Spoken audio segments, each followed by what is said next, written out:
बिस्मिल्लाहिर्रहमानिर्रहीम।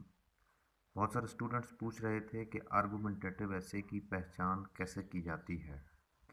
Dear students, argumentative ऐसे एक ऐसा ऐसे होता है जिसमें आपको एक स्टैंड लेना पड़ता है, यानी आपके पास चॉइस होता है, कोई ईदर साइड आपको चूज करना होती है।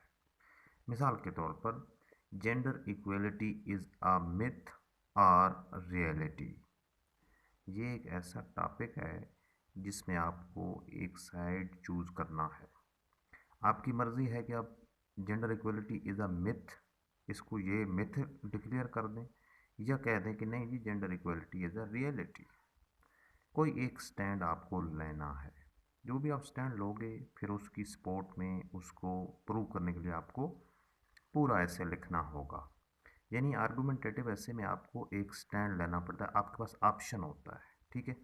ऑप्शन ए भी होता है, ऑप्शन बी भी होता है। कोई एक बात कर लें, जो भी आपने करनी है फिर पूरा ऐसे उसी के मुताबिक लिखें। ये ना हो कि आप स्टैंड लो कि gender equality is a myth और फिर आप आगे रियलिटी भी उसको शो करना शुरू कर दें। ऐसा नहीं होना चाहिए।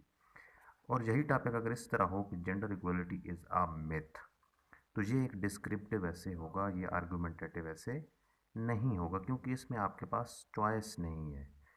इसमें आपने सिर्फ और सिर्फ आउटलाइन बनाकर इसको पूरे ऐसे में आपने खुद बताना है कि जेंडर इक्वलिटी जो है ना वो मिथ है, क्योंकि एग्जामिनर ने खुद स्टैंड ले लिया हुआ है कि gender equality is a myth, आपको ज़रूरत ही नहीं है। यही टॉपिक हो कि gender equality is a reality, तो यहाँ पर भी आपको स्टैंड लेने की ज़रूरत नहीं है, ये भी डिस्क्रिप्टिव ऐसे होगा।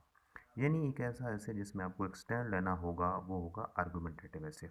आर्गुमेंटेटिव ऐसे और डिस्क्रिप्टिव ऐसे को परफॉर्म करने का तरीकाकार बिल्कुल सेम होता है, लेकिन आर्गुमेंटेटिव ऐसे की जो आउटलाइन की जो हेडिंग होती है, ये जो हेडिंग आपने दी, मेरे पास इस वक्त मार्कर नहीं था, आपके पास मार्कर होगा, आप मार्कर के साथ उसकी हेडिंग देंगे। हेडिंग देने के बाद आपने एक दो लाइनों में या तीन लाइनों में अपना स्टैंड लिखना है। मैंने ये स्टैंड लिखा है कि gender equality is a myth not a reality. मैंने जो स्टैंड लिया है वो मैंने कहा कि जेंडर इक्वलिटी मिथ है, ठीक है, ये मेरा स्टैंड है। तो फिर आगे इंट्रो, नंबर वन और एंड सो ऑन, और फिर आप अपनी इस तरह आउटलाइन बनाते चले जाएं। और बाकी तरीक़ाकार बिल्कुल सेम है, बाकी जिस तरह बाकी एसेस का है। हम ऑलरेडी वीडियोस अपलोड कर चुके हैं, आउटलाइन कैसे बनाते हैं, पैराग्राफ स्ट्रक्चरिंग कैसे करते हैं, इंट्रो पैराग्राफ का क्या स्ट्रक्चर होता है, कंक्लूजन का क्या स्ट्रक्चर, सब डिटेल के साथ हम डिस्कस कर चुके हैं। आर्गुमेंटेटिव ऐसे की पहचान भी मैंने आपको बता दिया कि जिसमें आपके पास एक ऑप्शन हो, वो होता है आर्गुमेंटेटिव ऐसे। और उसको परफॉर्म करने का तरीका ये है कि आउटलाइन की हेडिंग के नीचे अपना स्टैंड लिखें कि मेरा ये स्टैंड है। फिर उसके उस स्टैंड को प्रूव करने, जब आपने एक स्टैंड ले लिया है, तो फिर वो डिस्क्रिप्टिव ऐसे आप उसको सपोज कर लें कि ये डिस्क्रिप्टिव ऐसे है। जिस तरह आप डिस्क्रिप्टिव ऐसे अटैम्प्ट करते हो ना, उसी तरह आप आर्गुमेंटेटिव ऐसे को अटैम्प्ट करते चले जाओ, लेकिन एक स्टैंड ले लो।